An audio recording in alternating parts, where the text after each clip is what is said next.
కౌజు గుడ్లు కర్రీ. ఈ కర్రీ చాలా టేస్టీగా చాలా బాగుంది. మీరు కూడా అయితే ఒకసారి ట్రై చేయాలనుకుంటున్నాను. ఈ కర్రీ ఎలా చేయాలనేది అయితే ఈ వీడియోలో చూపిస్తాను. మీరైతే ఒకసారి ట్రై చేయండి. నిజంగా చాలా బాగుంది. నేనైతే ఈ గుడ్లు చూడంగానే చాలా బుడ్డుగా చాలా బాగున్నాయి. ఈ గుడ్లు చూడటానికి నాకైతే భలే అనిపించింది అనమాట. ఈ కర్రీ ఒకసారి టేస్ట్ చేశారంటే నిజంగా మీరైతే మర్చిపోలేరు. ఈ గుడ్లు అయితే చూడండి ఎంత బాగున్నాయో చూడడానికి. అసలు ఇంత చిన్న గుడ్లు అంటే అసలు నిజంగా నాకైతే భలే ఆశ్చర్యంగా అనిపించింది. నేను ఫస్ట్ టైం ఈ గుడ్లు అయితే చూడటం. ఇవి కౌన్సు గుడ్లు అంట. ఇవి ఉడికించి పొట్టు తీసుకొని పక్కన పెట్టుకోవాలి. సేమ్ కోడిగుడ్లు లాగే ఉన్నాయి దీని టేస్ట్ మాత్రం ఎటువంటి డిఫరెంట్ అయితే లేదు. నాకైతే ఈ గుడ్లు చూసిన వెంటనే ఏదో ఒకలాంటి డిఫరెంట్ ఒక ఫీలింగ్ అయితే కలిగింది. ఇప్పుడు స్టవ్ ఆన్ చేసుకొని ఒక కడాయి పెట్టుకోవాలి. ఈ కర్రీకి సరిపడంత ఆయిల్ వేసుకుందాం. ఈ ఆయిల్ కొంచెం వేడెక్కాక ఒక హాఫ్ స్పూన్ ఆవాలు, ఒక హాఫ్ స్పూన్ జీలకర్ర వేసుకొని సన్నగా కట్ చేసుకున్న పచ్చిమిరపకాయలు, అలాగే ఒక 2-3 పచ్చిమిరపకాయలు చీలికలు, అలాగే కొన్ని వెల్లుల్లిపాయలు కూడా వేసుకొని ఇవి కొంచెం కలర్ చేంజ్ అయ్యేంత వరకు ఫ్రై చేసుకోవాలి.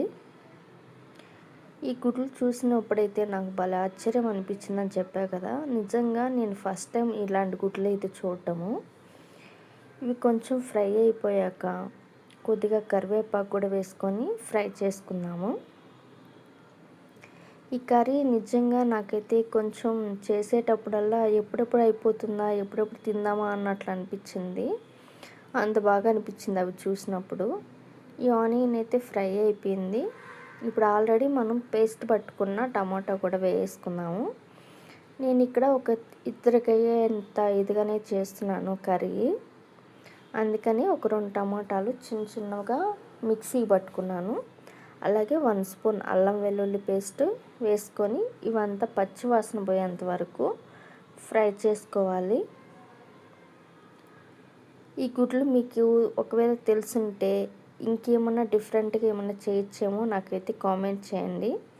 ఒక 1 స్పూన్ సాల్ట్, 1 స్పూన్ పసుపు, 1 స్పూన్ గరం మసాలా, 1 స్పూన్ కారం వేసుకొని బాగా కలుపుకుందాము.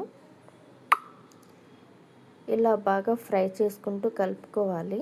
ఇలా బాగా ఫ్రై అయిపోయాక 1 కప్పు వాటర్ వేసుకొని బాగా చిక్కబడేంత వరకు ఉడకనివ్వాలి. ఇలా పులుసు బాగా తెలుతుంది అన్నప్పుడు కొంచెం పుదీనా, కొంచెం కొత్తిమీర కూడా వేసుకొని ఇంకొక 2-3 నిమిషాల పాటు ఉడకనిచ్చి ఒక హాఫ్ స్పూను మిరియాల పొడి, గరం మసాలా వేసుకొని కలుపుకోవాలి. ఇలా బాగా కలుపుకున్నాక ఆల్రెడీ రెడీ చేసుకున్న ఈ బుడ్డి కోడిగుడ్లు కూడా వేసుకొని ఒక 5-6 నిమిషాల పాటు బాగా ఉడకనివ్వాలి. ఇలా బాగా ఉడికిపోయి కూర కూడా చిక్కబడిపోవాలి, బాగా గట్టిగా చిక్కబడిపోయేంత వరకు ఉడికించుకోవాలి.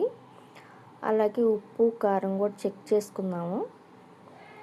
ఎందుకు ఇట్లా నేను చూపించిన విధంగా బాగా గట్టిగా అయిపోయింది కదా. వేడి వేడి అన్నంలోకి ఇది వేసుకొని తింటే ఇంకా అంతేనండి.